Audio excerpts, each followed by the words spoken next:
Namaskaram. I think, Sadhguru, you've already started with a beautiful poem. I got in the middle of it. So let me read it to you again full.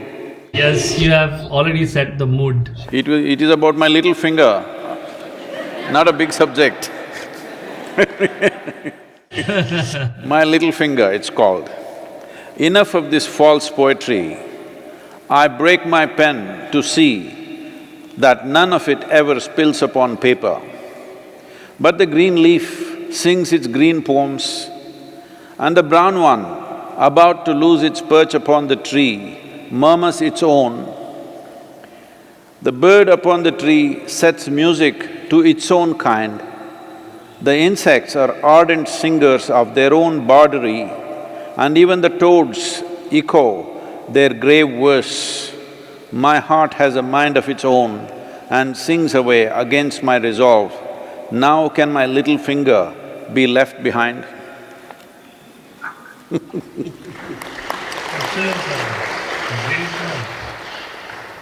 Please, Prasoon. Sadhguru, first of all, I think from the bottom of my heart, I think this interaction is something which I accepted, and thank you for that, because it means a lot. And at these times when people are actually facing a lot of questions, and they are various people, various sections of our society facing different kinds of questions. There are few who are in the lockdown and introspecting and talking about life questions, the few who are struggling on the street and have very different questions. So I think all of us are going through, various questions in our life. So this is a time where we need to hear from you, and also I thought I'll share some poetry and some of the work I have been doing. We have some music to start with, Prasoon. We thought the sounds of Isha will set the mood for the evening. Yes, they will. Looking forward. They were getting depressed that we are starting off without them, so…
Sadhguru, first of all, thank you, Sounds of Isha, for this beautiful song.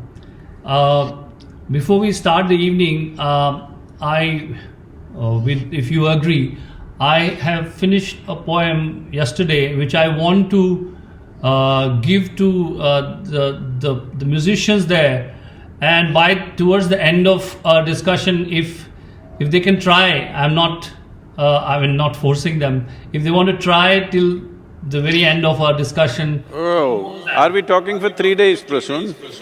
No, we are talking about, yes, whatever time. I know they are magical. I've heard them before. So I will, Sadhguru, a very fresh piece which dedicating to today's evening, I am reciting that and handing it over to the musicians there, and we see if towards the end of the program we can hear something from them. This is a little small piece, a few verses, and it is talking about what is happening to us today. सुनो, कुछ देर ठहर कर सुनो, सुनो, कुछ देर ठहर कर सुनो, कुछ कहना चाह रही है हवा, कुछ कहना चाह रही है हवा, कुछ सन्नाटे भी बोल रहे, कुछ सत्य गगन से उतरे हैं, जो बंद द्वार हैं खोल रहे. Should I say wah, wah, wah?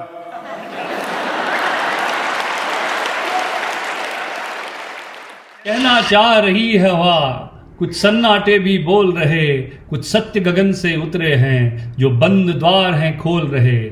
बुनो एक जीवन फिर से बुनो, सुनो, कुछ देर ठहर कर सुनो.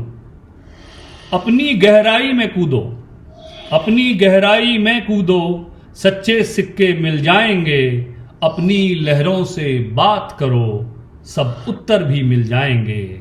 अपनी गहराई में कूदो, सच्चे सिक्के मिल जाएंगे. अपनी लहरों से बात करो, सब उत्तर भी मिल जाएंगे. चुनो, चुनो, खुद अपना रास्ता चुनो. सुनो, कुछ देर ठहर कर सुनो. थी कब से मौन सृष्टि सारी, थी कब से मौन सृष्टि सारी. मिट्टी की गंध को कहने दो, अब मुक्त करो तुम स्वर सारे. हर रुके छंद को बहने दो. सुनो, कुछ देर ठहर कर सुनो, सुनो, कुछ देर ठहर कर सुनो. So this I'm reading it for the first time. I finished it last evening and dedicating to the evening today. And I hope we hear something from Sounds of Isha towards the end of the program. We'll have to keep on talking till they get it ready, Prasoon. Yes. We will. I have more confidence than seems Sadhguru than you. But they are wonderful. Sadhguru, to set today's mood, and you started the poem already. What I've been noticing, a lot of people have been doing a lot of work in our fraternity also. A lot of artists have been coming out, and I've been speaking to my fellow musicians and poets and other artists also. And there are two kinds of creative work which is emerging out of these times. One is born out of tension, which I have always considered an integral part of creativity. It's like, without tension, even a sitar does not give you the right sound. It has to have the tension, the right tension in the wires to be able to give you the music. If it's loose, it doesn't give you that sound. So that one work is coming out of tension, and which has got anxiety, which has got tension built in. And another kind of work which has been coming out is kind of a self-expression, self-exploration kind of work which is coming out. So Sadhguru, you've been writing poetry, you've been doing paintings. To those paintings I'll come a little later. But what is your inspiration, Sadhguru, when you are writing, you are creating? What kind of mindset you have when you are, exploring thoughts? Oh. Now I'm asking, Sadhguru is not a spiritual leader, I'm asking Sadhguru as a poet and artist right now.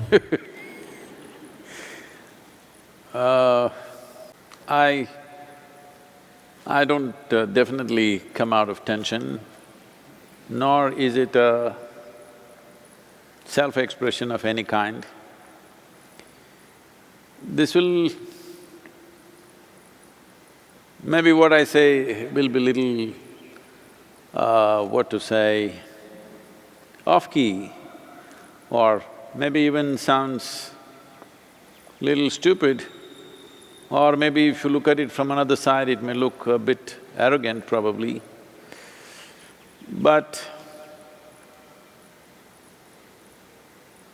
the reality for me is whether… no, you said not as a spiritual leader but this, but whether it is whatever spiritual work we're doing or poetry or this artwork, don't tell anybody, I'm just pretending to be one. Suddenly I decided I will paint something. I've painted many things in my mind, but never painted with my hand. So I just started doing something because there was time and there was paint. So, this may sound a little strange or people may even think I'm trying to dodge the question, but I am not. Let me try to find some kind of expression to this. When it comes to poetry, I'm like… it's like when I write it, I don't even read it the second time and fix a few words or nothing. I just write it and that's it. I will just send it to the office, they will print it and then send it back just to check if typos are there, that's about it. I don't think and I don't write, I don't think of a particular concept, nothing. In some way, it's like I drip poetry a bit. That same thing may be in some form becoming some kind of a painting, which I don't think it's much of a painting, but people are saying it's good. People are buying it for a very good price, so Yes, I heard something. that's their generosity, not my artwork. So whether I'm speaking or writing, painting or doing many other things, or I will put all these under the same category. When I drive, when I ride, when I teach, when I write or paint or whatever, for me it's just about the same thing. Something of me just finds… expression is not the word, because if you want to express, you must have some thought or some idea or some philosophy or ideology. It's like I drip these things, it's more of a drip than an expression.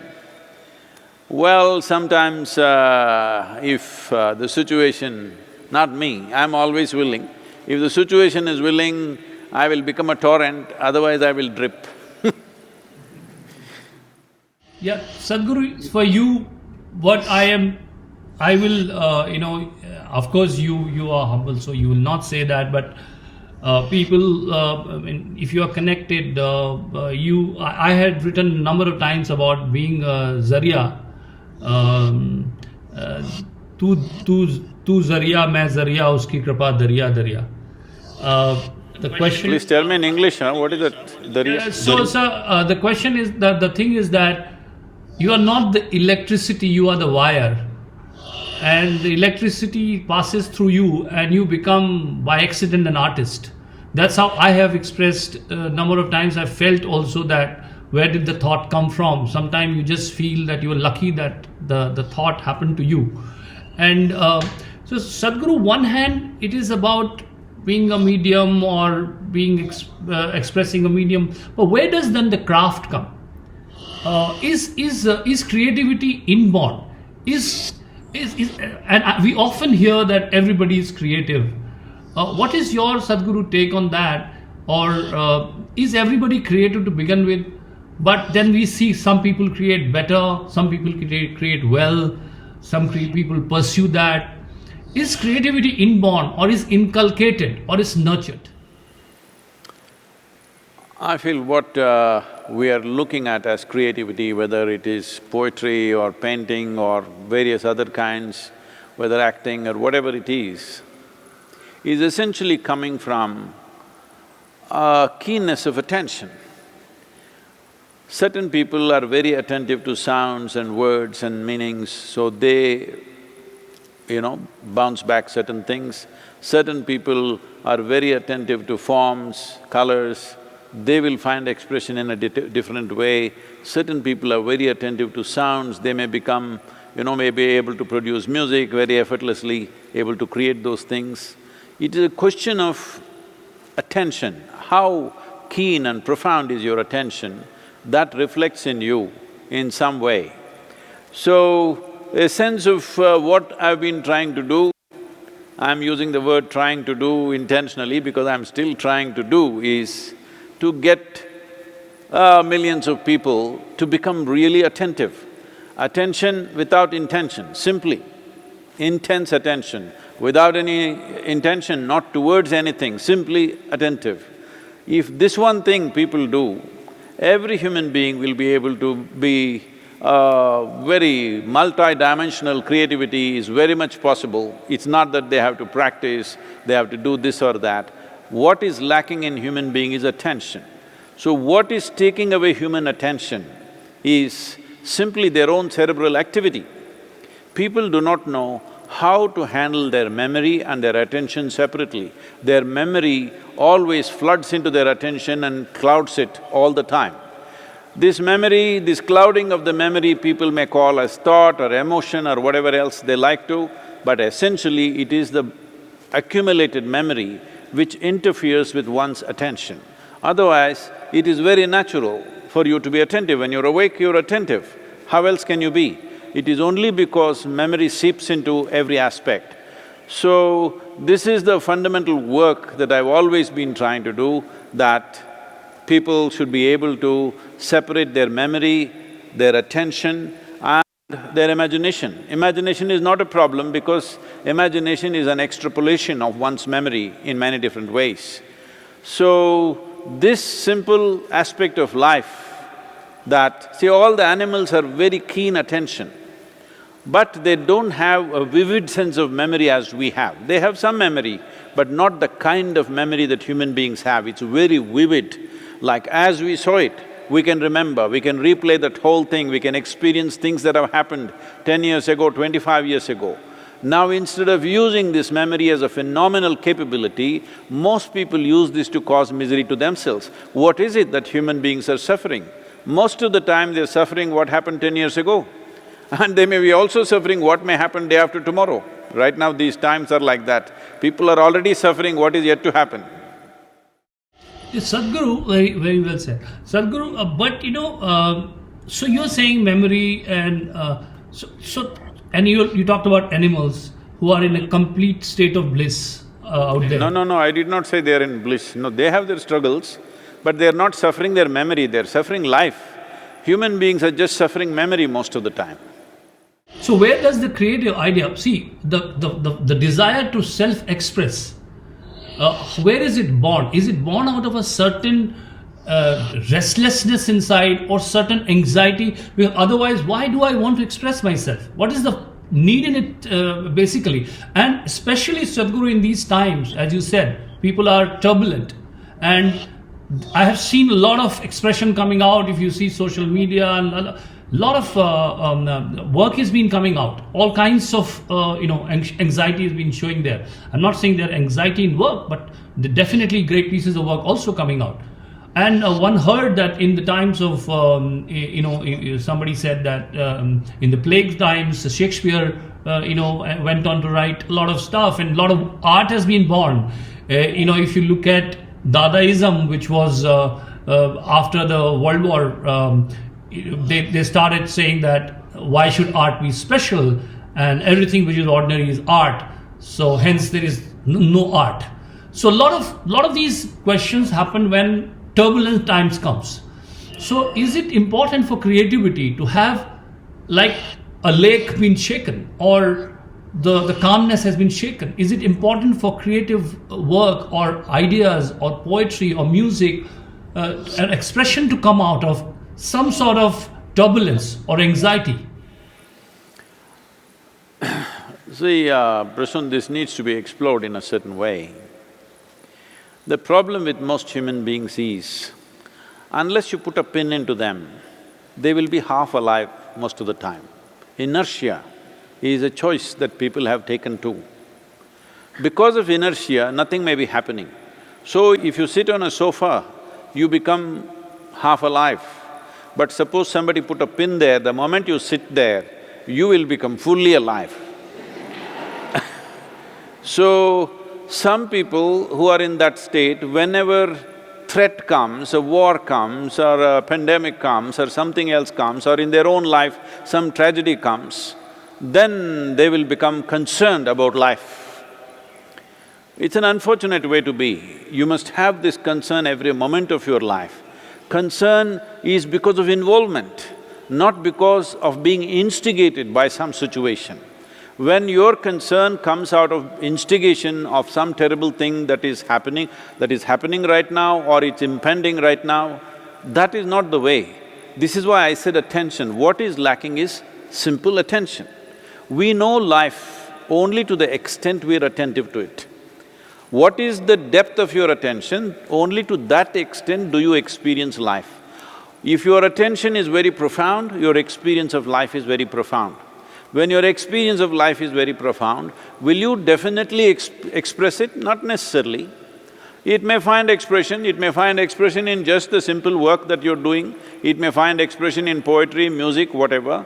That depends on things. About Shakespeare creating King Lear when plague was on, Alexander Pushkin doing something else when he was in quarantine, well, that's because of time. As I am painting, I've become a painter now not because I want to express something, simply because there is time. Otherwise, I would be too busy to pick up a brush and do something. So, essentially, if the richness of experience is happening within you, it is always possible to find expression in some way. What kind of expression you will find simply depends upon what sort of attention do you have. Is your attention simply there for everything? Is it like a simple light bulb, if you turn it on, light bulb falls on everything? Is that kind of attention you have developed, or you attend to only certain types? As I said earlier, somebody is paying attention only to the sound. So when hard times come, unknowingly they may start creating music. Somebody is paying attention to only colors or forms, they may start becoming painting. Or somebody is paying attention to their thought process, they may start writing poetry or prose or whatever.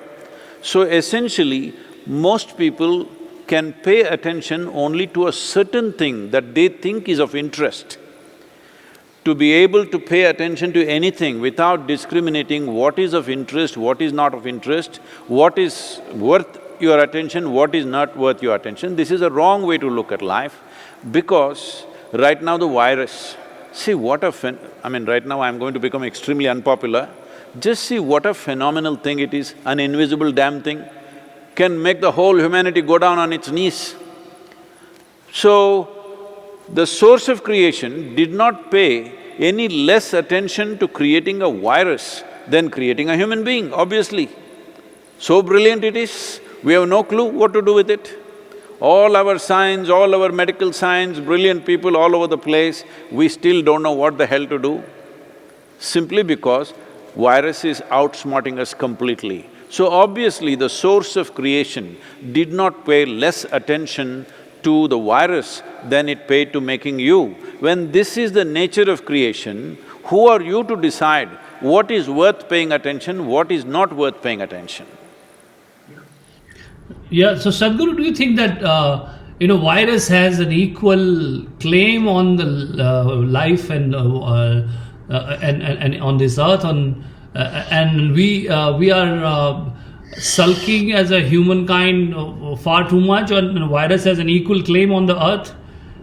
Is it something which we should be looking at with equal right a virus enjoys to live here, or is it… how does one see? Is it an enemy, or is it… because humanity sees it as an enemy. And what I'm hearing from you is that virus is coexistence with us, and so as everyone, everything, every living being. So what should be a response to as an enemy or as a co-inhabitor? What is it? See, right now, in this body, if you go by the number, that is the number of cells that you have and the number of bacteria and virus that you have within you, 52% of your body is actually microorganisms. I'm saying your parentage, your genetics and who you are doesn't exist. In majority, if you go for an election, they win straight away even within this body. Yeah. So, anyway, today we have chosen to be democratic. That means they definitely are more significant, not just on the planet, in this body also. If you take a planetary situation, they outnumber us millions of times or trillions of times, there's no question about that. So our existence is impossible without them, but their existence goes on well without us, there's no question about this. They were here before us, they will be here after us. So we came now, do we have to coexist? There is simply no other way. If you do not have enough bacteria and virus in this body, you cannot exist. In fact, many of the scientific studies are now saying the development of mammalian life on this planet was seriously influenced by virus about 100 million years ago, that mammals, which are primitive mammals, developed the ability to generate placenta in the body, which is the main source of being able to bear a full-formed child within the mother's womb. So, virus has been playing significant role in every day of our life. Today we got a virus from another place, that is, they were inhabiting other animals for a long time, forever probably. But now it jumped to us. Why? Maybe there are not enough of those animals, so they're looking for new terrain.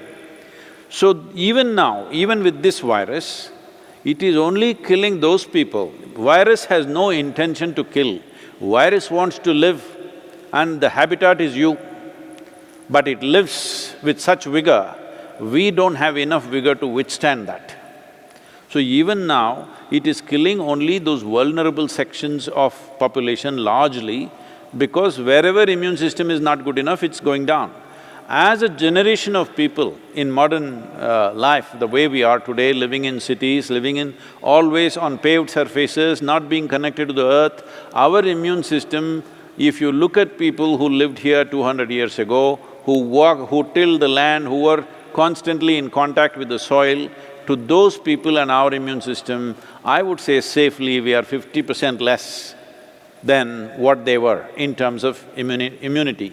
You will see this right now, all these migrants, these millions of people have gone from Mumbai, Delhi and everywhere, literally from all over the urban centers to villages. But you will see in the villages such a wave of killing will not happen with this virus, because generally people who are working with the soil, their immunity is way higher than the city people. But Sadhguru, this sounds a very ruthless argument of survival to me, because survival of the fittest. And when we come to a compassionate world where even the weak should survive, and that's what the human civilization has been all about. That is why we are doing lockdown, isn't it?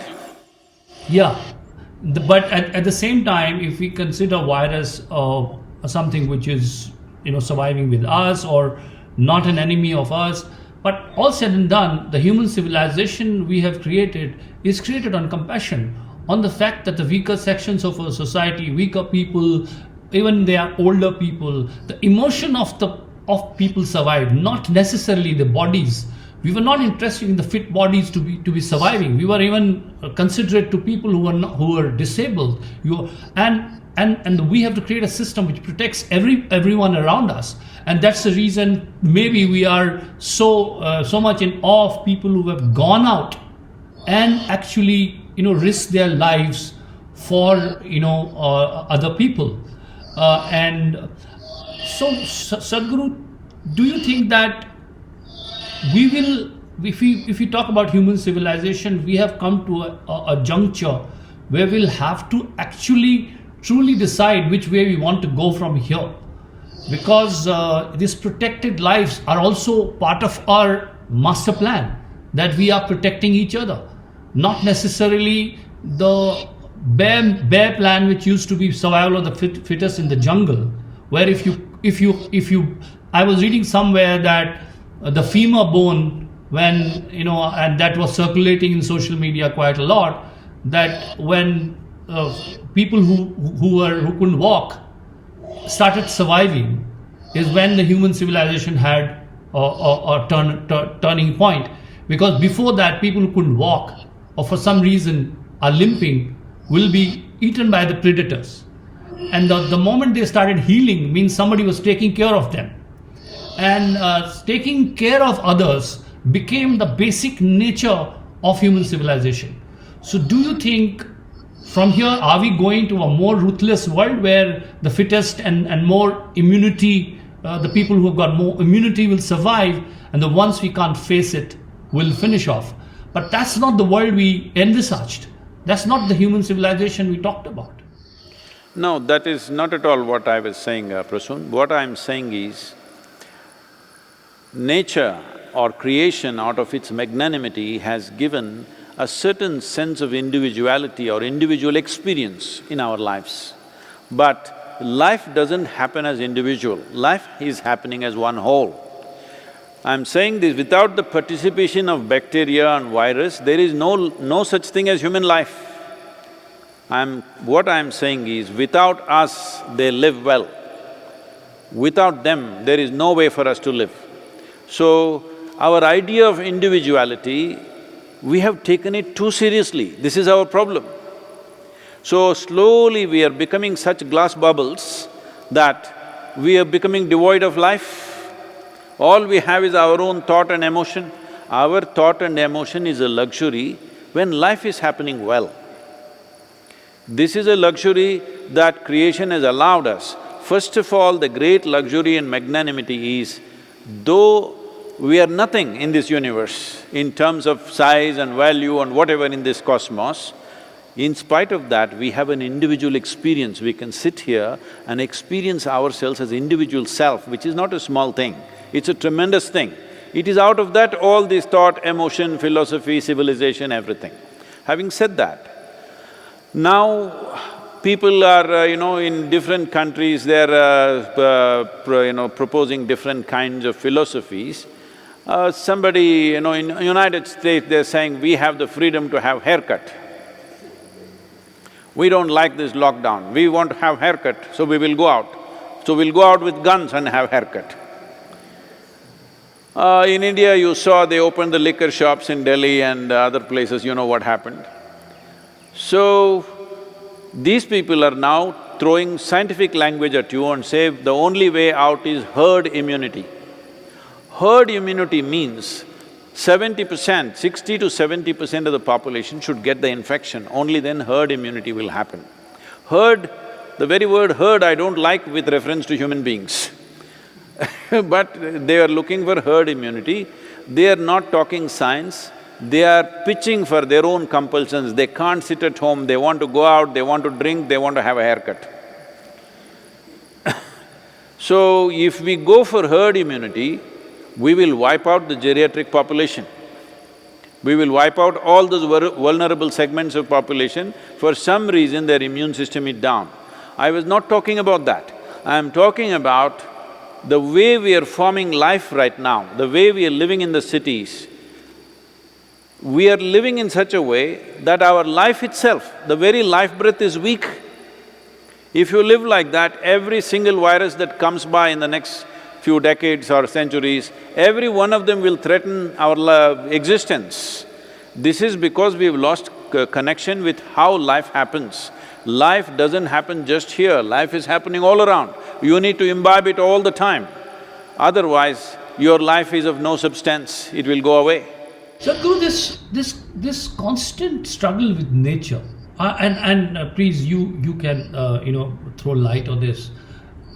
This constant going loggerheads with nature is something which I probably feel was not part of at least Indian culture. Where I grew up in Uttarakhand, and in the mountains I was born, and my childhood I've been there, I lived there. I never competed with the river. I bowed down to the river. I was never… in fact, I did not even know that adventure sport will become such a big thing later on, and I would see it, whitewater rafting and stuff like that. When I go to Rishikesh today, I see that. But in my childhood, I saw more befriending the nature, more bowing down to nature, more taking orders from the nature, and when the sun is down, it's a time to sleep. There was certain respect and rhythm with which we were brought up. Where did we go, getting into conquering nature? And where did human civilization start competing with nature? When did this happen? Well, in 1947, when the British left, our brains also went away with them. So now, whatever comes from there, that's what we do. So, this whole, brutal way of producing things. Well, yesterday I was talking to somebody from Manchester, so I was telling him, you are the guys who started this whole business of mass production. And for this mass production, you started mass production schools. All you have is nuts and bolts. Half of them are nuts, half of them are bolts. They, of course, fit into the economic engine somewhere and they're useful. But what kind of usefulness is that when people don't live, when people don't have profoundness of experience of life, that the value of my life is, I'm worth $2 billion. I'm not, I'm telling you. But the value of my life is some number in my bank account or the area of land that I own. So, we have created this thing that our accumulations are the value of life. So, this is something you must see still fortunately prevalent to some extent in Tamil Nadu. Suppose you go to a function, let's say you go to a wedding. If you see outside the chowdhury, usually South Indian weddings, 5,000, 10,000 people would have gathered. We have to change that now with social distancing. But if you go there, you will see every kind of vehicle will be parked, Bentleys and Mercedes and this and that and everything, and also lots of TVS mopeds and bicycles and everything. If you go inside, if you go towards the men's section, if you go towards the women's section, by looking at how many kilograms of gold is around their neck, you can judge who is rich, who is poor. But if you go towards the men's section, everybody will be in the same white starched shirt and dhoti. You cannot make out who came in the Bentley, who came by TVS moped. They will all be same, they will sit in the same place without any distinction. Only by age and respect, they get some prominent place, not because how much money they have, how much property they have. This has always been the ethos of this culture, but now we became a number game. How much money do you have accordingly? So if you say a big man in this town, what does the big man mean? Does it mean he has a big brain? Or does it mean to say he has a very big heart? No, it means he has a big pocket, nothing else. We have just reduced ourselves into a marketplace. Marketplace is not just in the Dalal street. Dalal is happening in everybody's minds and hearts. When people are getting married, before marriage they're signing a prenuptial agreement. When we part, who gets the dog, who gets the car, who gets the house? How do you weave two lives together when you have such a calculation in your head? I'm saying, this is in many ways destruction of human civilization. Civilization means, as you said, it is born out of compassion and love for and concern for other lives around us, that it is not about survival of the fittest. Now we are once again going back to survival of the fittest in the name of so-called modernization. This completely convoluted idea that being modern means you have to be Western has to go. Even in United States, there is quite a significant movement starting now that, people should not be recognized for their wealth, for their money, but something else. What that something else they do not know, they're struggling to find that something else, but at least there is a thought and there is a movement in that direction. And you see the richest people wearing all torn clothes, but unfortunately the torn clothes cost thousands of dollars because of the tear. If they genuinely wear the same thing what the poor people wear, which happened in the 60s, when everybody started wearing the same kind of clothes, we don't want to be looked upon as this is rich, this is poor. No, everybody wears the same sort of clothes. That was a good thing, but now a tear is costing you $1,000 more. If it's not torn, it is less. If it is torn, it is more. This is again another convolution. So fundamentally, this market mentality in our head is going to be in many ways destruction of our civilization. When I say destruction, it need not necessarily mean death. Death is a relief in many ways. When human beings start suffering immensely, death becomes a relief for most people. But destruction in terms of the fundamentals of why we come together, the reason why we come together in the form of a village or a town or a city is because individually if we exist in nature, there are too many challenges every day to survive. So we came together so that all of us can survive with a kind of a coalition of our capabilities, a cooperation of our intelligence. This is the reason why a society is formed. But is that the way our societies are building themselves up? Societies are worse than the jungle now. The social situation in the cities is worse than the jungle in terms of survival of the fittest. Yes, Sadhguru. So definitely, you know what you talked about, and I was referring to nature, and I was my question was also about that, how the man is competing with nature, and I think somewhere that has resulted into us even in when the Kedarnath happened in Uttarakhand. I had written a poem at the time also about that. Somehow, if you go to the rural area… You mentioned Kedarnath, I have something to say about that. Can I? Yeah, please, Sadhguru. So my point was that time also, I've been brought up in that belt. I know, they were even not allowed to speak loudly in a vicinity of the temple and the jungle. They said that Van Devi, gets disturbed. There was a way of building folklore, tales, religion into respecting nature. That you should not do it because the Vanadevi will hear it and she will get disturbed. Now, as a child you heard that. So in that vicinity, forget building homes, forget digging that place. You didn't speak loudly. Now this is the way we respected the nature and the delicateness of the nature and the nuances of the nature and the murmurs of the nature. Now somewhere that disconnect has come. Is it, you are saying, part of market economy? Is it come because of the market economy and consumption economy? And Kedarnath, of course. No, we lost the necessary awareness to keep the market in the marketplace. We got the market in our minds. That is a big problem. About Kedarnath and the place where you come from, but you're from Joshimata.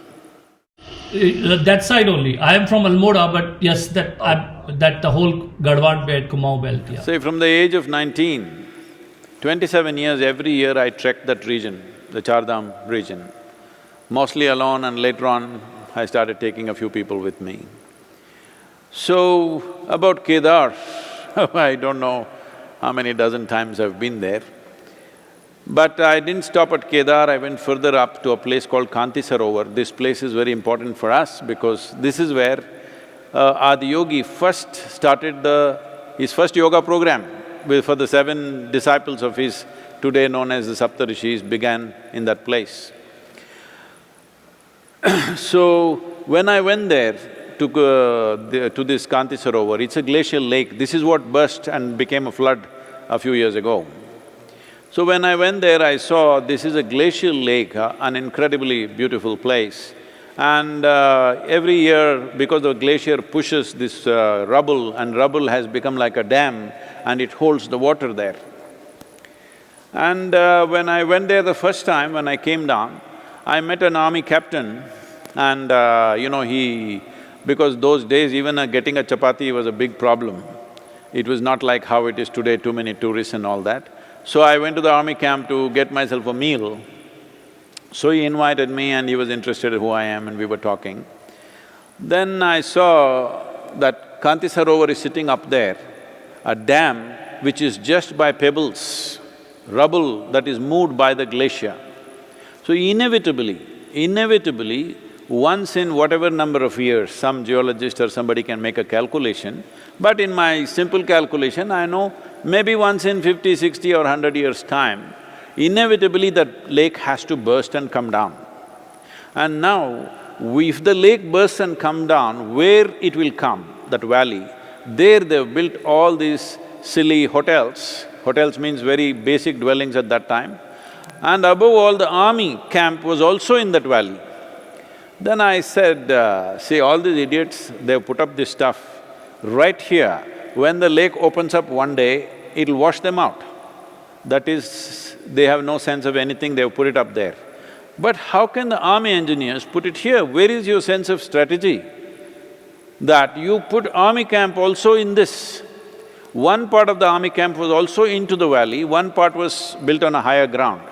I said, how can you do this? He said, oh, how do you know this? I said, well, go, you have been there, the army people are always trekking to that place. I said, see, the volume of water that is there, inevitably it's going to open up someday, all right? When the one hot summer, when it is hotter than usual, then the amount of melting that happens, it is bound to open up, there's no question about that. It is a natural phenomena, it has to happen. And when it happens, you have so many people living here, if it happens, it'll inevitably happen in summer, not in winter. That is when it melts. So obviously it will come. He said, I will inform my officers about this. I said, that is fine, but why? Why is it that we are not thinking? Why you should not even speak is, because in the valley the reverb is such, if you just clap your hand, you may start an avalanche. That is how reverberations are. But here we went and dug tunnels, we built dams. Ganga, right from ancient times, well, what happened in ancient India, nobody wants to believe that anymore. There's a whole… as I said, our brains went away. But even the British, the English always took Ganga water in the ships because that was the only water which stayed fresh up to 60 days on the ships. All other water would go bad. Mughals, when Akbar and all went on campaigns, for his personal use, he carried only Ganga water, because otherwise other water would go bad and he didn't want to drink water just about anywhere. He carried Ganga water because it gave him a new sense of vigor. Our Sundarlal Bahuguna, I went to meet him at that time wanting to become a full-time volunteer in Chipko movement. I only met Vimala Devi, but I didn't get to meet him. He repeatedly said all his ailments went away just by drinking Ganga water. I must tell you, for days on end I've been without food, trekking in the mountains, just living on Ganga water. This is not because of somebody's belief, this is because of thousands of years of experience of people. We know this is what this particular water does to us. People think this is religion. This is not religion, this is just basic sense. It is true now, somebody is selling mineral water which comes from Switzerland and say this is 1,000 years old, this costs this much, that much, it costs 100 times more than a liter of water anywhere else. People are buying and drinking that. When that is sensible, if you say Ganga Jal, suddenly in the country it's become like you're some kind of a fanatic. Yeah, see, the problem is, I think Sadhguru very well said, and I think it needed to be said, that somewhere, a lot of things we did, everything which has an experiential value, which had an experiential value, we converted into exchange value. We said if there's no exchange value, it's not important.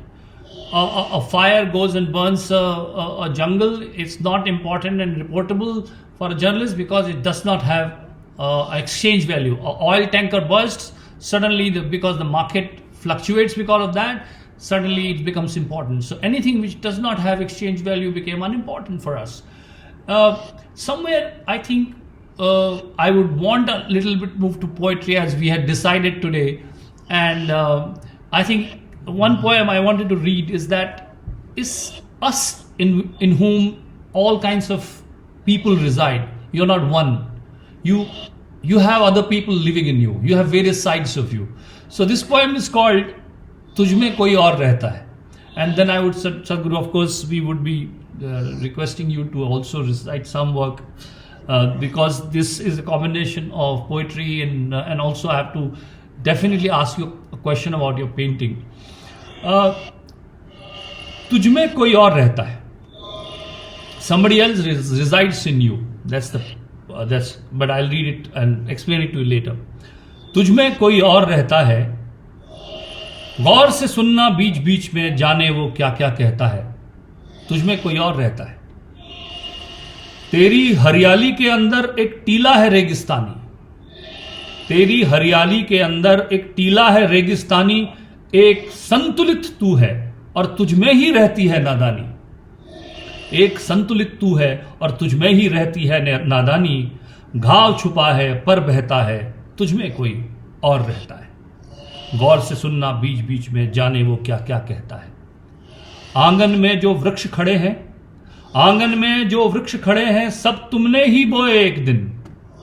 तुम्हें याद है हंसी खिलखिली, पर तुम ही थे रोए एक दिन. तुम में ही है जिद्दी आशा, तुम में ही है जिद्दी आशा, और तुम में ही घोर निराशा.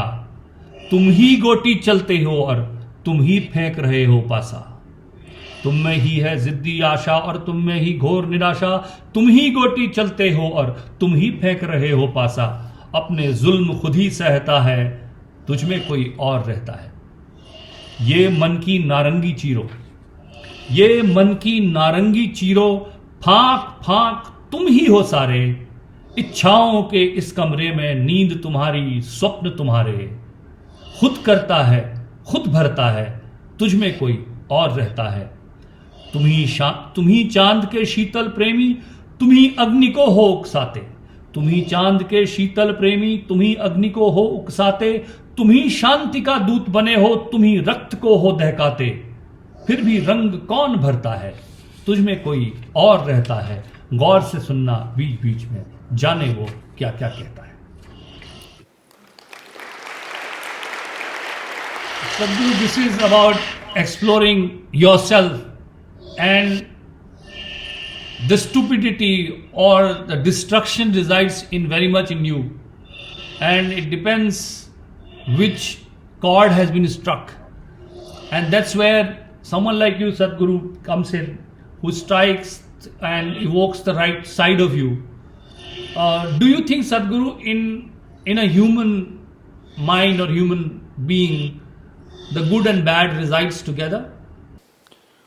Well, I would like to separate the human mind and the being. About so many people residing in us, my entire life's work is that I exorcised all of them. My ancestors, my parentage, my teachers, my friends, my loved ones, I exorcised all of them. And let me read this poem. Because you said this, I had this ready, let me see. And anyway, I'm going to send you… I'm going to literally torment you with… I'll send 500 poems to you. You must write an introductory, I'm publishing a book, 500 poems.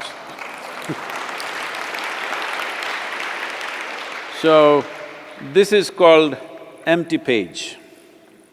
When thoughts that are too profound for words form in one's mind, heart swells, lifts tides high, the veil of time cracks and reveals the roots of past and what portends as future. When thoughts that are too profound for words form in one's mind, heart swells, lifts tides high, the veil of time cracks and reveals the roots of past and what portends as future. A man who lives through this is no more just a man. The world will label him a sage, but in truth, he is a fathomless empty page. A man who lives through this is no more just a man. The world will label him a sage, but in truth, he is a fathomless empty page.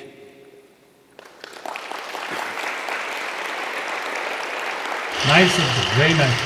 Sadhguru, just speaking on one… If human experience in many ways is reflection of what we perceive, If what we perceive sticks to the mirror of our minds, suppose we have a mirror at home and you have appeared in front of the mirror 10,000 times, even if it remembers 10% of your past appearances, that mirror is no good mirror anymore, it's finished.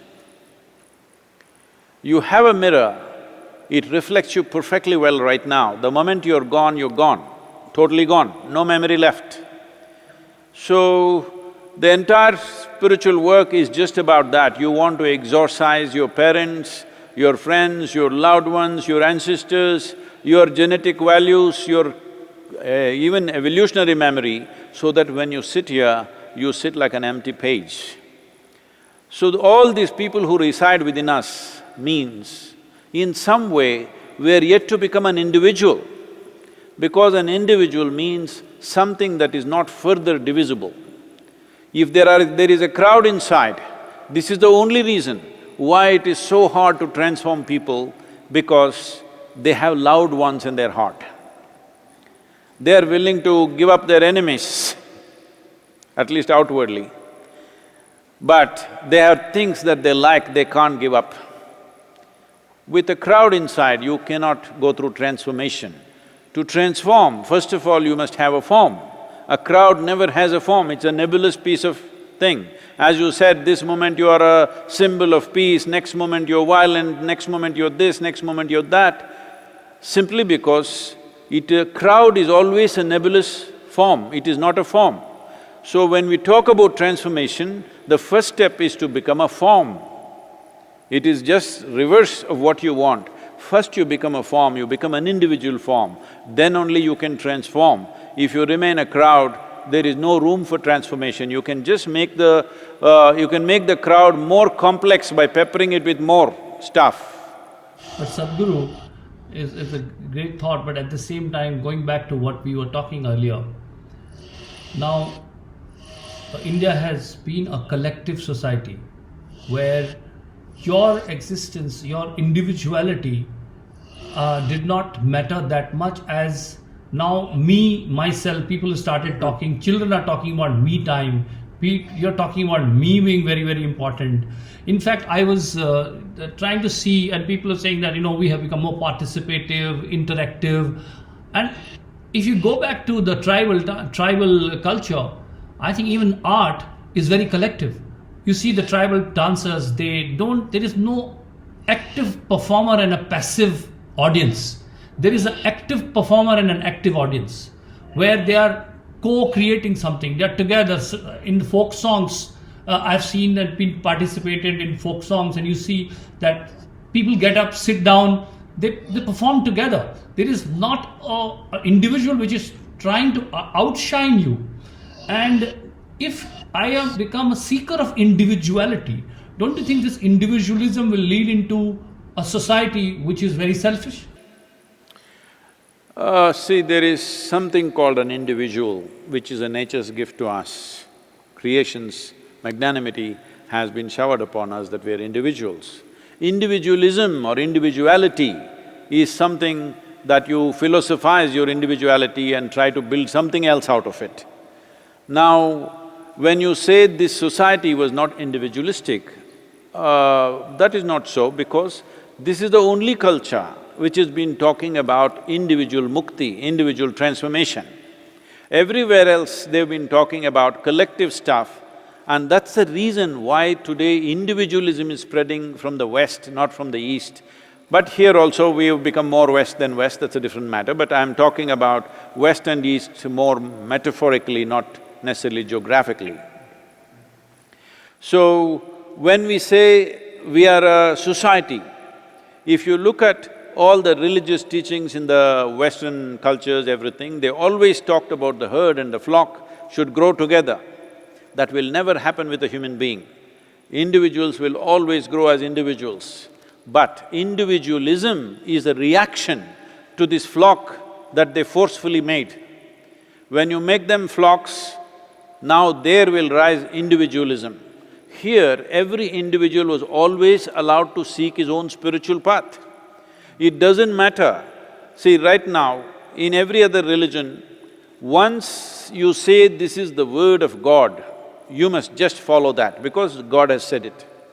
But this is the only culture where even if so-called godlike entities came, we only argued with them, we only debated with them, we only asked them 1,000 questions. You just see Shiva tries to speak to his wife she freaks him with 1,000 questions. Krishna, after many years of waiting, that too at the edge of a battlefield, tries to speak to this one guy who is so dear and close to him. Look at that guy, how many questions? And look at me, all these idiots asking how many questions every day and night.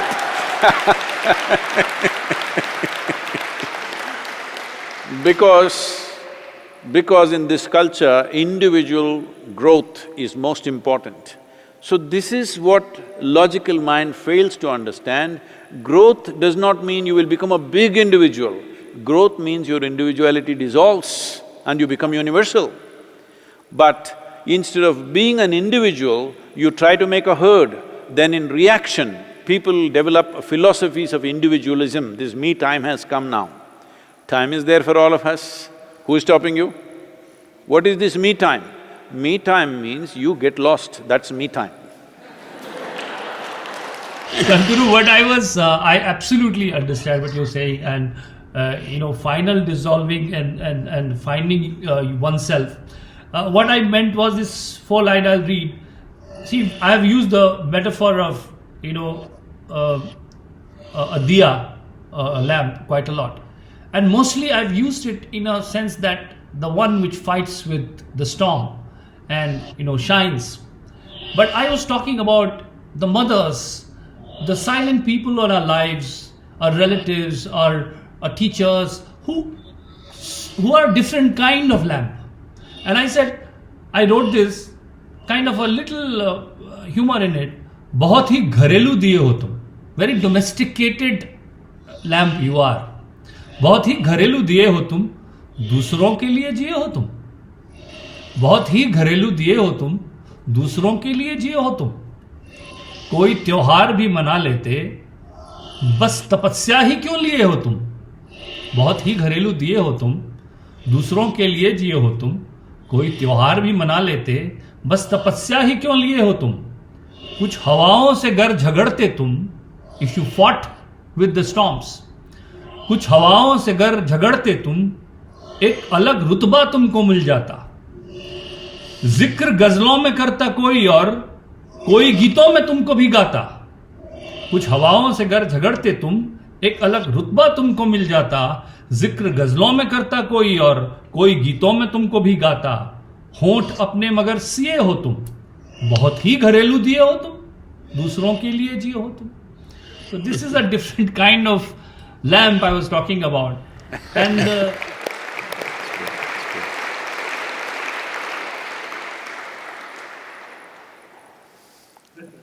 see,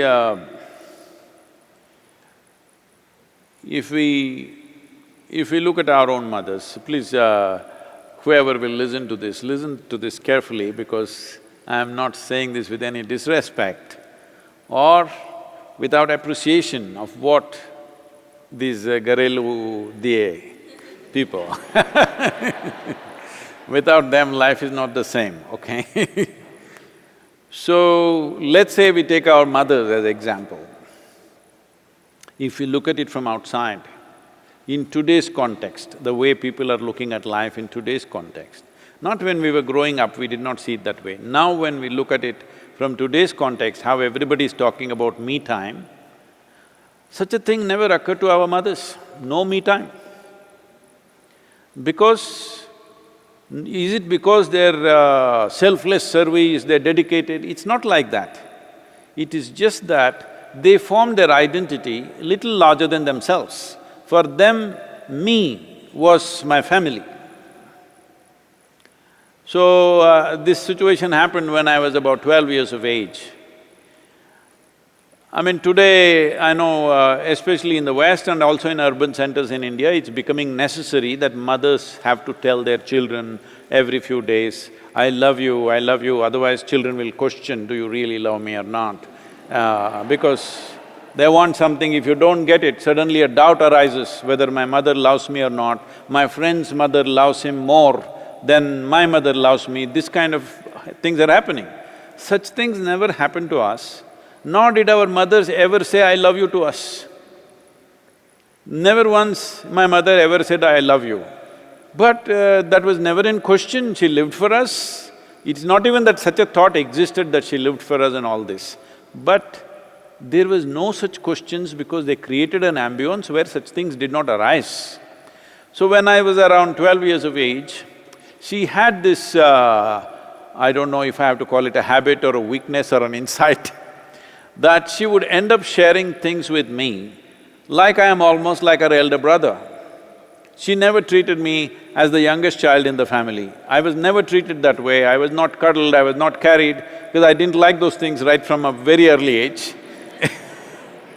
So she would share things with me sometimes that she wouldn't even want to share with her husband that she worshipped, literally. So one day, some emotional situation, not exactly "I love you" kind of stuff, but she said something which is expressing her emotion to me. By then my mind was crazy with questions. By then I had produced a few… I was also a billionaire by then because I had 1 billion questions.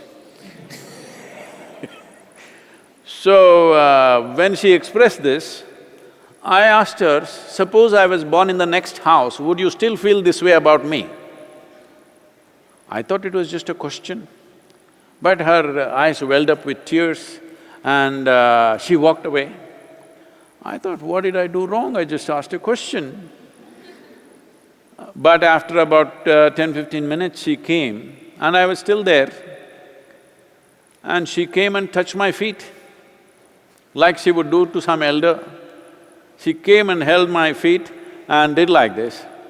I thought, what's happening here? I had no clue at that time. But I just asked a question and it evoked so many things in her. Because at that moment when I asked that question, it struck her so strong, because she wouldn't feel that way if I was in the next house, I'm sure. I just asked a simple question in my mind, because I was a billionaire, you know. A cloud of 1 billion questions were always following me at that time. It took me a long time, full-time dedication to clear up all that cloud. So, this what Garewali… Gharelu… Domesticated. I have to spend some more time with you, Sadhguru. To teach me some Hindi. I have to come to the ashram. Gharelu diya, right? So, these people shine not because they want to shine, these people shine simply because inclusiveness has become their way of existence. If only their inclusiveness grew beyond the family, they would become fantastic, which my great-grandmother was. She was, somebody that everybody came to. Always I saw this happening. My grandfather is a big, moneyed man.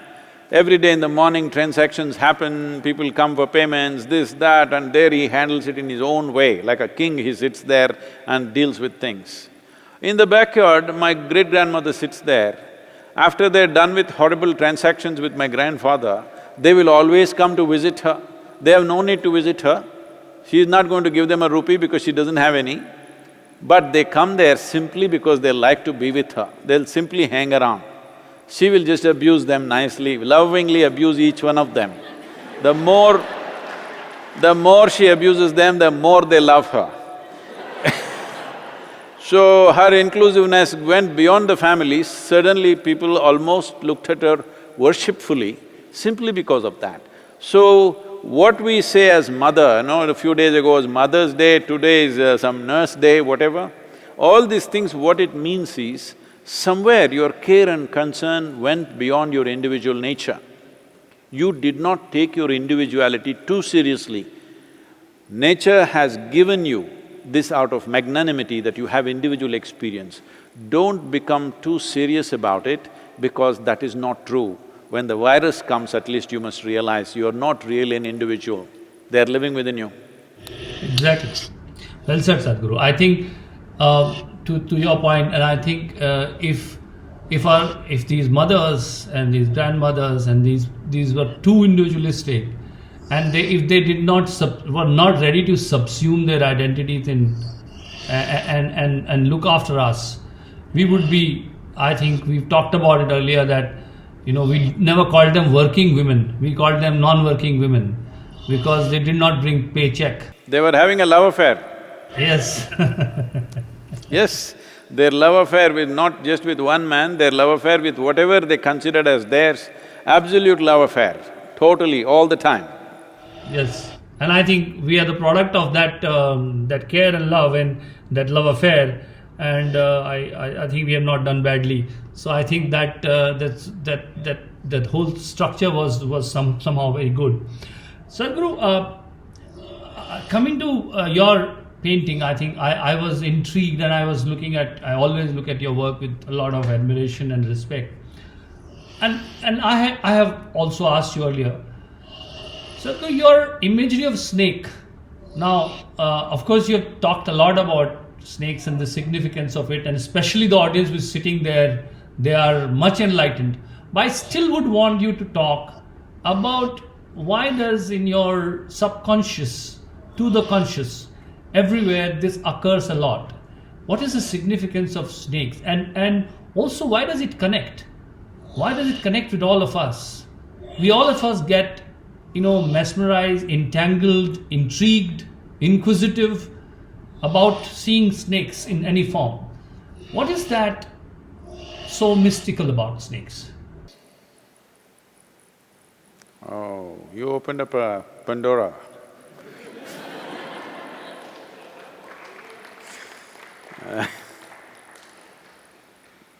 When the snake comes out, it'll become an endless story, Prasoon. Maybe they will get to find music for your poetry by then. Yes, maybe I'm doing it for that. But a little brief touch upon it, Sadhguru, would be great. I will do that. But for many people who will listen to this, and you also, because you're an intellectual person, an intellect will naturally try to find meaning. Meaning is very important for an intellect, because anything that you cannot strike down with this is the meaning of this, intellect becomes uncomfortable. It cannot exist in a meaningless space. So I'll read this little poem for you and then we'll talk about the snakes, because I don't want people to give meaning to me and my snakes. And then I've used snakes in a very different context. I would also read that for you. Yeah. This poem is called Of Meanings. Call it what you want: love, friendship, purpose, or even God. You are scanning the invisible for an illusion that may assist your life to find meanings. In abandoning this search, shall you find the invisible presence sans meaning, to ride this great phenomena of creation without contamination of meanings. So please do not contaminate my snakes with meaning, because, well, at one time I died because of a snake bite. At another time, I have come alive because of snake bite. Well, after making a wreck of my body after the Dhyanalinga consecration, today I'm… if you had seen me 15 years ago, today I look much younger, better, healthier, everything, not because of the lockdown, even before that I'm saying. Snake's venom and snake's connections with me have always been the source of strength for me, and let us not try to find philosophical or mystical meanings in that. There is creation, which all of us can see and feel with our five senses. But it's very obvious that there is something creating this. Being human beings, the first simplistic thought that comes to human mind is, it must be some man creating up there. Somebody who is sitting up there, who has a head office up in the sky, and from there he is creating this. That looked like a relevant explanation when our idea of creation was just this planet. Once we saw creation is such that this planet doesn't even matter, it is such a small thing, in that we are even smaller, though we think too much of ourselves, it is nothing. When we saw this, suddenly this idea of one man sitting up there and creating is becoming irrelevant, though few people are still hanging on to it. But generally, that is dissipating, and 50% of the world's population beginning to question why is it a man, that itself dismantles the man 50%. This is happening. Why I'm saying this is, see, we are always trying to find an explanation. Why we explain everything to ourselves and in turn try to force it on everybody else is because mind cannot live without meaning. When I say mind, I'm talking about the intellect, cannot live without a meaning, it needs a meaning. If there is no meaning, it'll become disturbed. Now, the most important aspect of exploration is, if you want to explore, whether it is science or you're just a wild explorer, there's no more room on the planet to explore, but if you're an explorer of space or whatever, or you're a spiritual seeker, the most important thing is you don't make up meanings, you don't look for meanings, you just look for how to deepen the experience, how to make this experience of life more profound and more profound, because only what you have experienced has actually lived with you. Meanings come and go. You see how every 2 years, 3 years, scientific explanations are coming endlessly. That means we are admitting we were wrong all this time, clearly. So what is the guarantee you're right this time? There is no such thing. So profoundness experience is more valuable than you finding a meaning, because meaning is just a logical conclusion we make about something. Having said that, why these snakes? See, among various creatures which exist on this planet, different animals have different kinds of capabilities, they've evolved in different ways. Snake has evolved in a certain way that one thing is, it has no ears, probably a whole lot of people don't know this. A snake is tone deaf, it has no sense of sound. So it has its whole body to the ground. Probably a snake did not develop 4 legs, mainly because it has no ears. This is how I've been… in my childhood, I went on thinking about it. Why is it this one creature did not have legs and still its locomotion is so good? Because, I've caught hundreds of snakes right from the age of 6, 7 years of age, and I know how quick you have to be to catch a snake. And he's doing this without legs, no legs. But look at his locomotion, how it is, how efficient it is on the terrain that he is. Only if you put him on a smooth floor, then he cannot do that, but otherwise he's super efficient with his locomotion. And this possibility of… it is possible that he developed a very keen sense of feeling everything because he has no ears. I have met some people who have been born deaf and because of that they couldn't speak also, but they have a very keen sense of everything simply because they cannot hear anything, they're super alert. So snake became super alert like this, so alert, it started perceiving things in ways most people cannot perceive. This is why the imagery that always… next to Adi Yogi there is a snake, not at his feet, right next to him, because he's as perceptive as the yogi. So I must tell you this, these are times when, always for some reason I have some understanding now of that, but always I went for long meditations only in the afternoons. Everybody would do it in the morning or evening or night, but for me, Afternoons were the best time, somewhere around 2:45, 3 o'clock if I sit, till 7 in the evening I will be sitting somewhere in one jungle. If I simply sit there, after a few hours if I open my eyes, there would be 5, 10 cobras right there in front of me, all waiting for me to open my eyes. No other creature will come like this. They simply have a perception. The moment you transcend your physical nature even a little bit, if you show that sign, they will be there. So one thing that I found was, because I've been bitten by them early on, but later on I've consumed the venom in so many different occasions, sometimes publicly, many times privately. So when I took this, I clearly know it brings a separation between you and your body, just like that. It is dangerous to do that, nobody should try this because it may separate you for good. It does. If you don't take care of it, it will do that. But venom is not poison. There is a difference between venom and poison. Today, modern medicine much research is happening how snake's venom, scorpion venom, spider venom, all these things, if properly used, they could be the future answer for all neurological ailments that human beings are going through. Much research is happening in this direction. Why this is so is, see, our neurological system, the complexity and sophistication of our neurological system is what is giving us such a profound experience. You're writing poetry only because of the complexity of your neurological system. If you had the neurological system of an earthworm or a grasshopper, no poetry will come out. Only eating, reproduction, this is what will happen.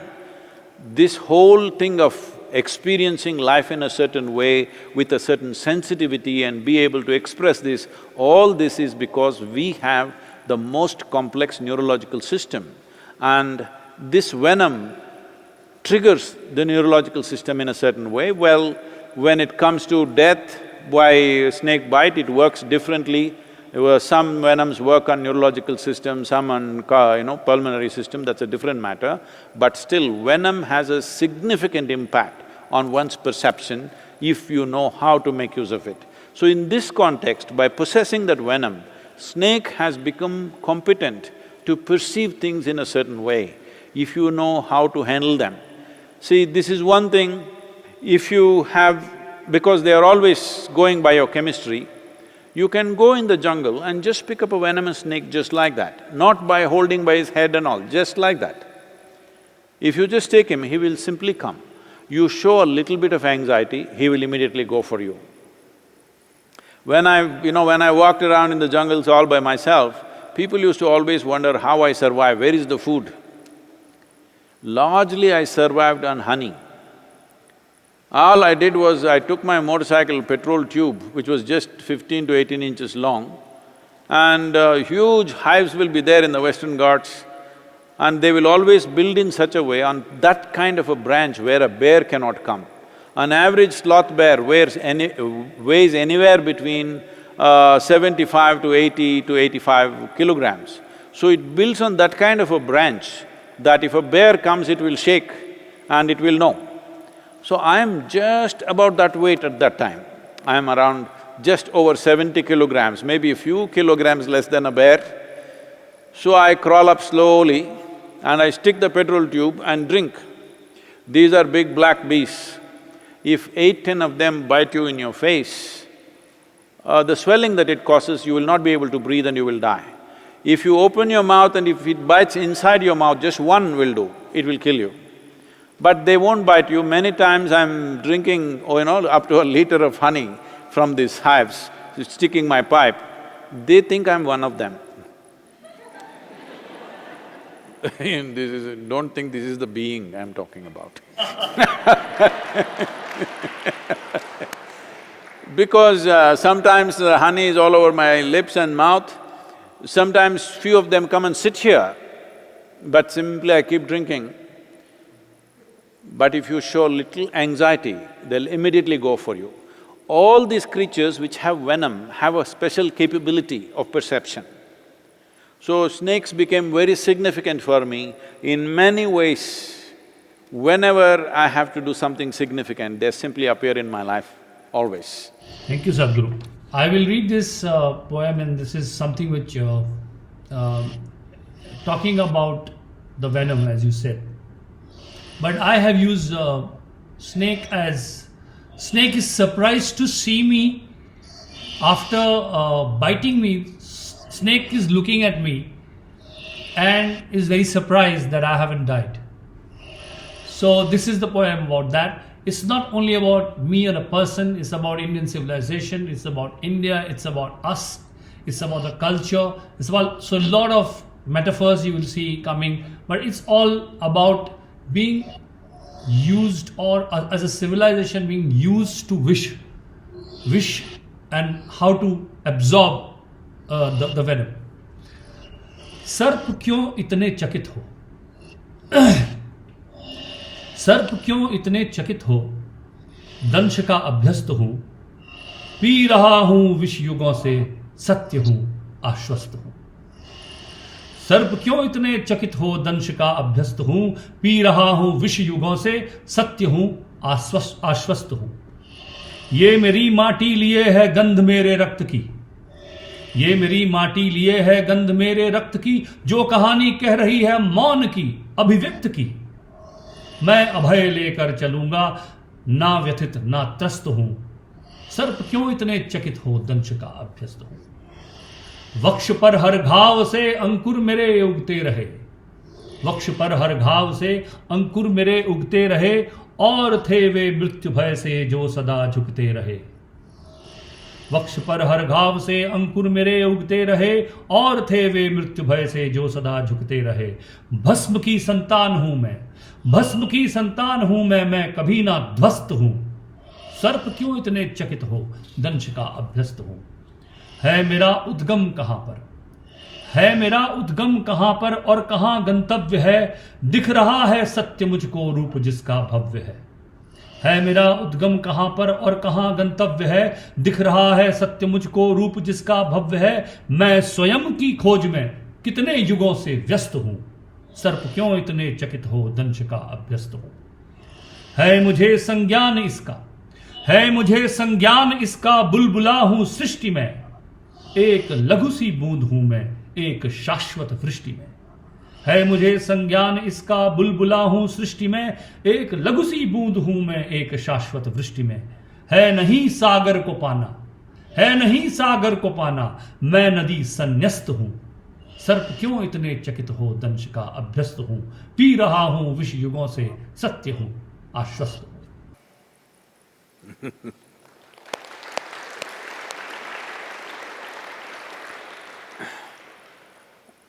I know it's a profound thought, but can I tell you a small joke? Please. You know, early on when I started first teaching, it was like a crescent for me. I would ride on my motorcycle and teach in 3-4 cities. Hyderabad, Bangalore, Mysore, Mangalore, this was my route. This I'm talking, nearly 40 years ago. So, when I was in Mangalore, Mangalore is probably the only place or maybe one of the few places where there is a homeopathic, medical college, a medical college with master's degree and everything in homeopathy. So I met a doctor who was over 70 years of age, and he came to my program, and we kind of… very nice man.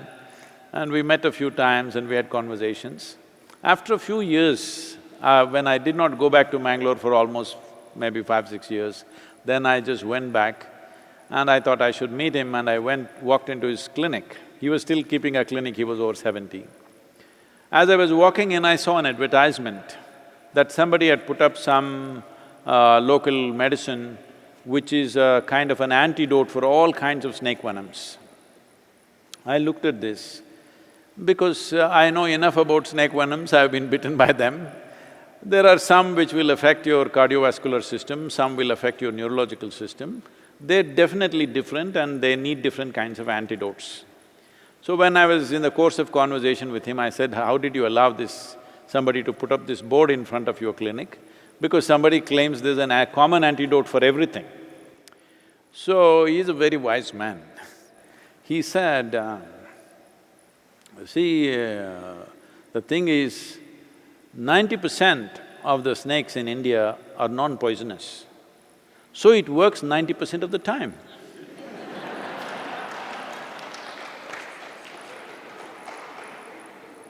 I was just wondering if it was that kind of a snake that bit you.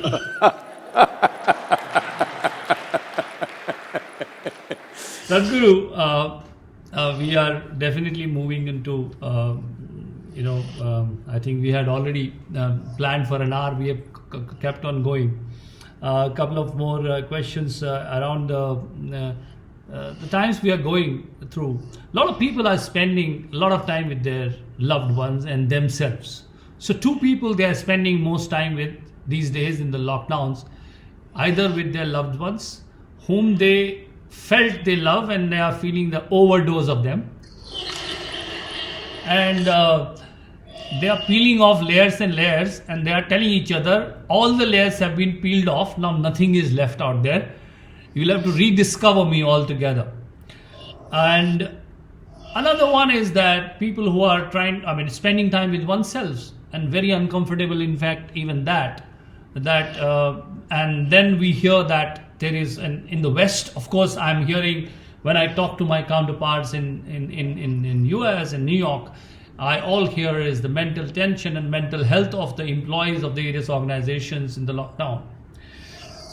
One hand is relationship, another hand is time with oneself. This is giving birth to a lot of questions. Do you think it is unnatural for people to spend this much of time with a few people? And is there any remedy or guideline you'll suggest how to, survive this phase as far as relationships go? You must request the Prime Minister to remove the lockdown before… Yes, he's going to talk at 8 o'clock now. So I was in conversation with a few police officers, and one of the officers who works in the women and children's cell in Tamil Nadu, who heads that department, said there is an enormous increase of domestic violence because of the lockdown. So people are bashing up their loved ones. That's what is happening. So we need to understand this, that there is no need to deceive ourselves with all these grand philosophies and beliefs that we have, I love you, you love me. Actually, it is not that there is no love at all between people, there is. But fundamentally, human relationships are need-driven. There are needs. There are physical needs, psychological needs, emotional needs, maybe economic and social needs. To fulfill these needs, we form variety of relationships, family is one of them.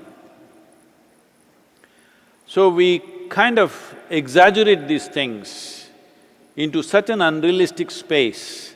Now, when you're put together in one place, it can become terrible. Some people are enjoying this time, it's not everybody is experiencing it badly. So many of them are coming to reality, which I think is a good thing, at least you know where you stand. I always tell people, Sadhguru, I've been disillusioned by this person. I said, disillusionment must happen at the earliest possible time. Because I don't believe that you must live in illusion for the rest of your life. You must be disillusioned as quickly as possible and learn to live with reality the way it is. Why are you trying to create a parallel reality of wonder and something else in your mind? The creation is too much wonder. There is no need for you or me to invent anything. If you look at a leaf, if you look at a grasshopper, if you look at anything, everything is too absolutely miraculous. There is no need for you to create other kinds of miracles and other kinds of nonsense in your head. Well, human beings have needs, we come together, we can conduct this gracefully in a sweet manner, we call that love, affection, whatever, it's perfectly fine. But when you exaggerate these things because you watch the movies and come and you think life is all about, family means you must be just blowing kisses to each other all the time, that will happen because you're all the time going away. Yeah. Exactly. But if you stay there, you need to understand family means management, family means cleaning the bloody house, family means doing so many chores all the time. Somebody else was doing it, you never paid attention to it, everything was okay. When it comes down and you understand the mechanics of what makes people living together work. See, right now, suddenly we are appreciating the people who clean the streets, people who do this work in the hospital. We must understand, we are even appreciating the police that we are always complaining about. Because we must understand, society is a larger family. If this has to work, those who clean the street, those who take care of the hospital, the police, very vital. Without all these people working and doing that work that you think is a bad work or dirty work, without that work, you will have no society, no family in any reasonable sense. So right now, coming to that reality, the sooner you come to that, the better it is, because with that, everybody can behave more responsibly and sensibly towards each other and to ourselves. Above all, right now the struggle with being with myself, people who are alone, immensely struggling within themselves. I've always been talking about this, see, if you are with me and you are suffering, maybe it's me. But you're alone and you're suffering, obviously you're in bad company. You never did anything to fix that company. Well, if your company is so bad to you, just imagine what everybody else is going through. People who work with you, people who live with you. Please, this is one thing you must fix. You may not be able to fix the whole world. At least this one person you must fix, that if you sit here, it's a pleasant experience. This is why in engineering, constantly we are going on. Right now in this time, we are offering this in a big way to people, because if you do not make yourself in such a way that you are a wonderful company to be with for yourself, how will anybody else enjoy your company? No, Sadhguru, I think you have said it a number of times, in fact, repeatedly, and I have always admired that. Not even in people, you talked about education like that, it starts with fixing the person. And if you prepare a good person to begin with, I mean, good is a very loose term, and you will see the manifestations of it everywhere. We get that message always from you. Because we're talking about relationship and we have talked about different kind of poetry, before we reach towards a few last questions, I would recite this one. This is about breaking relationships, Sadhguru. What happens when a relationship breaks? And people who like that kind of poetry would probably like it. जब पुराना बिछुड़ रहा होगा, जब पुराना बिछड़ रहा होगा, and Sadhguru, you had said you are going to recite a lot of poetry, so don't think that I am imposing and getting the audience and for free. जब पुराना बिछड़ रहा होगा, एक नया दर्द हो रहा होगा। जब पुराना बिछड़ रहा होगा, एक नया दर्द हो रहा होगा। आंख खामोश बह रही होगी, हाथ कुछ सर्द सा रहा होगा। जब पुराना बिछड़ रहा होगा, एक नया दर्द हो रहा होगा। आंख खामोश बह रही होगी, हाथ कुछ सर्द सा रहा होगा। रात अलमारियों से दिल होंगे, रात अलमारियों से दिल होंगे, हाथ जिनको टटोलते होंगे। मन में कुछ और हो रहा होगा, होंठ कुछ और बोलते होंगे। बीता मौसम उमड़ रहा होगा, जब पुराना बिछड़ रहा होगा। कोशिशें कितनी हो रही होंगी, खुद को संभला हुआ दिखाने को। एक अभिनय सा चल रहा होगा, टीस को घाव को छुपाने को। कोशिशें कितनी हो रही होंगी, खुद को संभला हुआ दिखाने को। एक अभिनय सा चल रहा होगा, टीस को घाव को छुपाने को। कोई आगे न बढ़ रहा होगा, जब पुराना बिछड़ रहा होगा। कांच लम्हों के फर्श पे होंगे, याद तलवों में चुभ रही होगी। कांच लम्हों के फर्श पे होंगे, याद तलवों में चुभ रही होगी। उसका स्पर्श टूटता होगा, उसकी खुशबू भी बुझ रही होगी। आखिरी पत्ता झड़ रहा होगा, जब पुराना बिछड़ रहा होगा। उसकी बाहें बुला रही होंगी, उसका रेशम उलझ रहा होगा। उसकी बाहें बुला रही होंगी, उसका रेशम उलझ रहा होगा, उसका हर शूल जागता होगा, उसका हर फूल सो गया होगा। कोई तो जिद पे अड़ रहा होगा, जब पुराना बिछड़ रहा होगा, एक नया दर्द हो रहा होगा, आंख खामोश बह रही होगी, हाथ कुछ सर्द सा रहा होगा।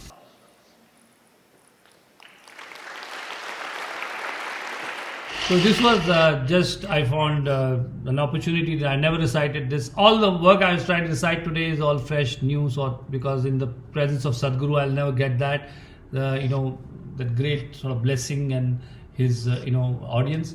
So I thought I will, Sadhguru, would you like to recite anything more today, or should we move? Yes, I would like to say something about this.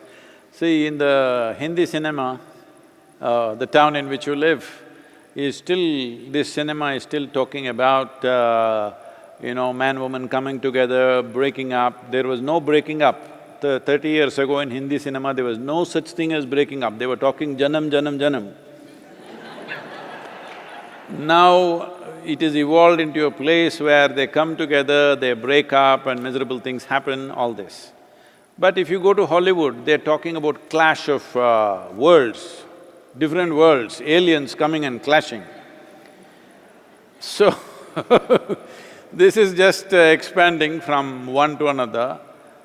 What I'm saying is, this is why that question that you asked about Uttarakhand and that evolution of how a human evolution was handled in this life in a certain way. This is why in this culture we held one goal. Our goal in life is mukti. Liberation is the only goal. Everything else arranges itself around us according to our needs. This is the most honest way to handle life. What this being always seeking for is to be above everything, it may not be conscious in most human beings, but always this longing is there. So we made it a conscious cultural process that every human being has to aspire for their liberation. On the way you may do business, you may get married, you may have children, you may form 1,000 different relationships in the society, variety of activities you may do. But all this must be constantly used only to make yourself free, not get yourself entangled. With this one fundamental direction, this much dard need not happen, I'm saying. But Sadhguru, where does death figure in this? Huh? Where does in the mukti, you have always said that death is a cosmic joke. Where does death figure in that? Is it a termination or is it a transformation? Death for I'm also talking about this death, Sadhguru, because your book has just come out and we spoke about it earlier. And we also spoke about it, whether death is a termination or transformation. And my problem, Sadhguru, is that we've been for centuries telling people that death is just transformation, is just a journey, but still people have so much of fear of death. We still see the whole human civilization absolutely obsessed with death. If mukti is such a fundamental truth, why does it need teaching? Why does it need coaching? Why does this truth doesn't dawn upon people naturally? Why do we have to try so hard to accept its truth that I am just transforming, मैं सिर्फ मुसाफिर हूँ, मैं तो गुजर जाऊँगा, I am going into a… Why do we have to repeat it so much? Why is it not felt easily if it is such a natural truth?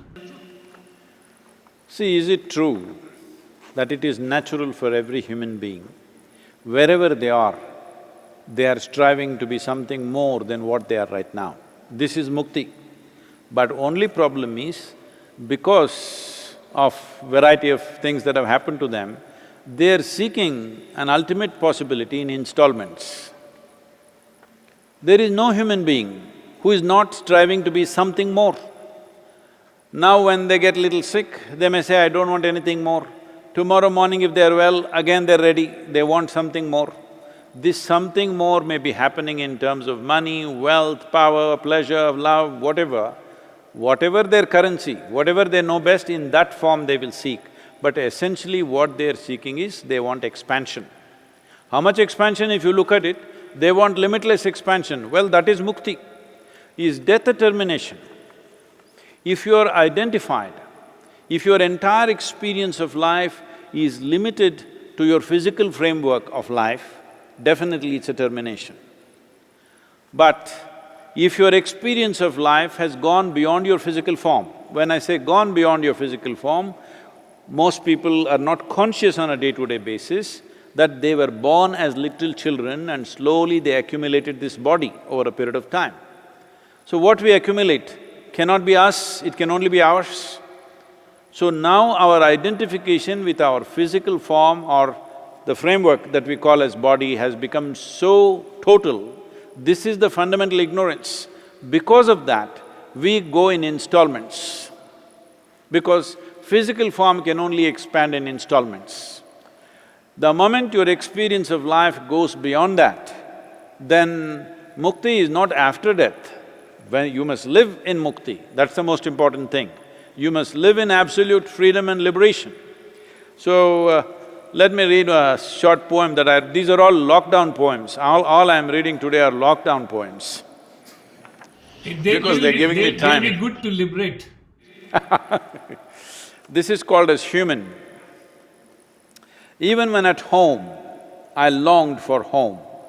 Even when at home, I longed for home. Searing pain of longing for home strangely got cured in being homeless.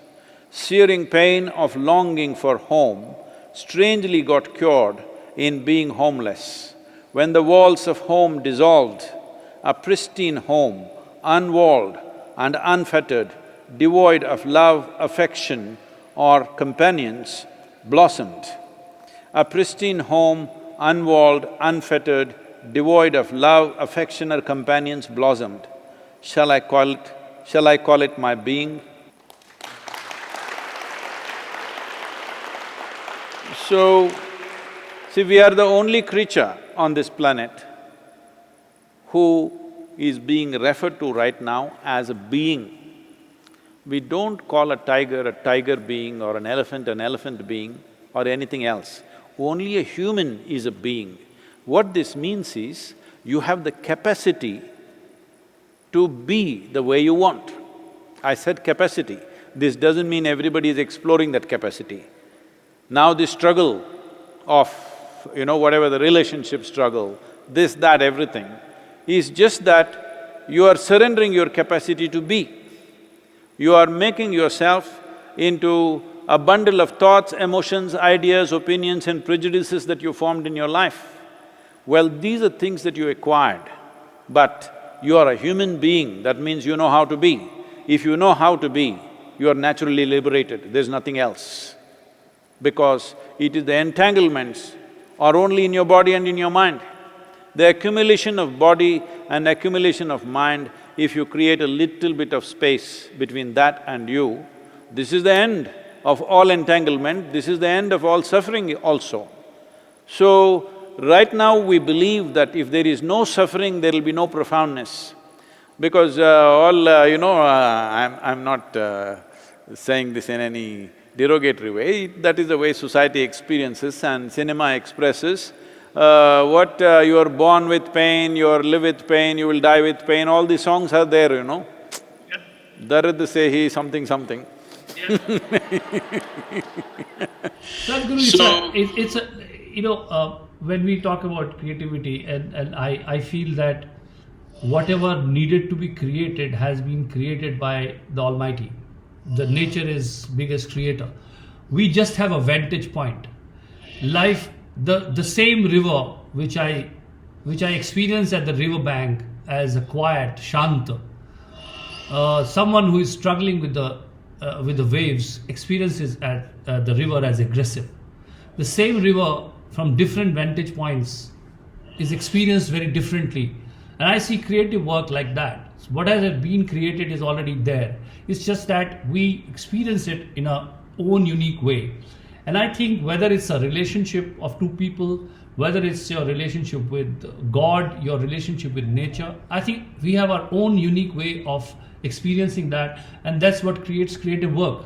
And so I think there is nothing big or small, because in that sense, if I ask you a question, is there anything called high art, low art, popular art, fine art? Do you distinguish between these two? Do you distinguish between a high art and low art? Do you think art has hierarchy at all? No, not at all, but I would, if at all, if I have to, make some kind of categorization of art, I would say art coming from deep levels of frustration and art coming from joy, you could separate like this. I think this art coming from deep levels of suffering and frustration became the style of European art at a certain period of time, and the whole world is trying to imitate that now, which is a very negative thing, because when such things are always on your walls, slowly it will have an impact on you. If it cannot have any impact, it cannot be called art. It is art because it is capable of impacting you, not just visually, in many more ways. So, art that comes out of very deep suffering, because somewhere we have valued suffering, unfortunately. Religions in the world have eulogized suffering. No, in this culture we've always valued anand, blissfulness, ecstasy is the highest value. Suffering is not value, because we always saw suffering as self-created. Joy as not self-created, as when you're connected with life, you're naturally blissful. When you're unconnected with life and become a mental mess, then you have suffering and frustration. So that art which comes from the deep level of frustration and suffering, and that which comes from a joyful expression of life, I would like to categorize art in these two ways, not as high and low. Okay, thank you, Sadhguru. I think that was very, very enlightening. I think great to hear your poetry as well and talk many things. We have already spent a couple of hours. Let's hear the sound. Let us see if they have mutilated your poem enough. Yes, I would like to request them if they have something, Sadhguru. I'm sure they will have. But thank you, Sadhguru. It was great. Thank you very much.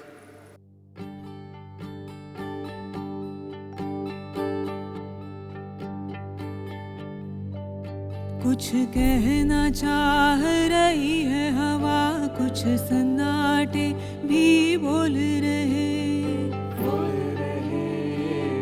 रहे। कुछ कहना चाह रही है हवा, कुछ सन्नाटे भी बोल रहे, बोल रहे।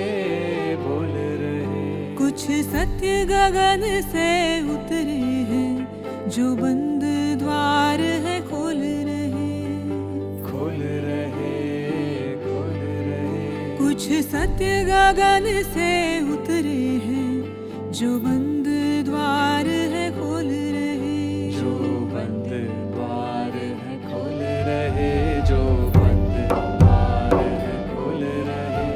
सुनो कुछ देर ठहर कर सुनो, बुनो एक जीवन फिर से बुनो। सुनो कुछ देर ठहर कर सुनो, बुनो एक जीवन फिर से बुनो।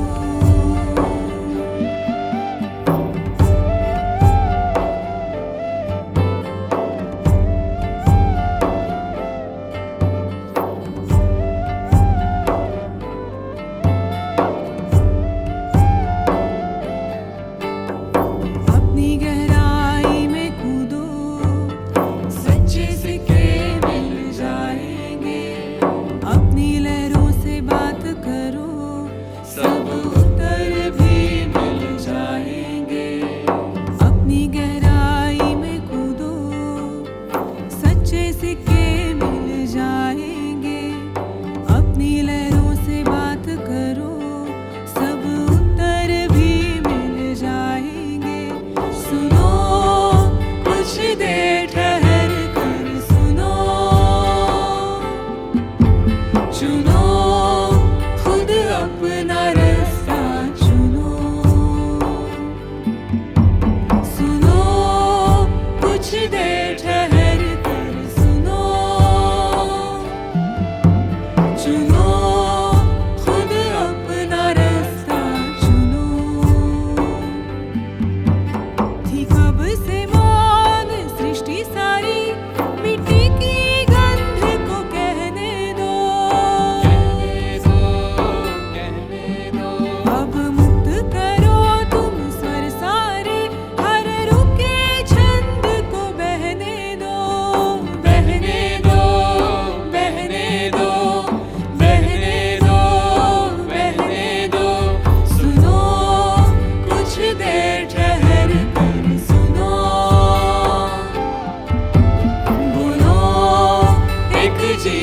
फिर से बुनो,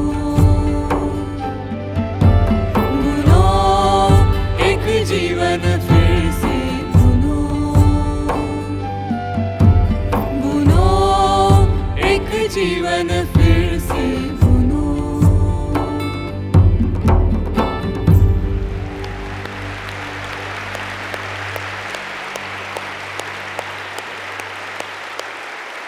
What, Prasoon, they have done justice to your poem, huh? Yes, yes, I think beautiful. A beautiful composition.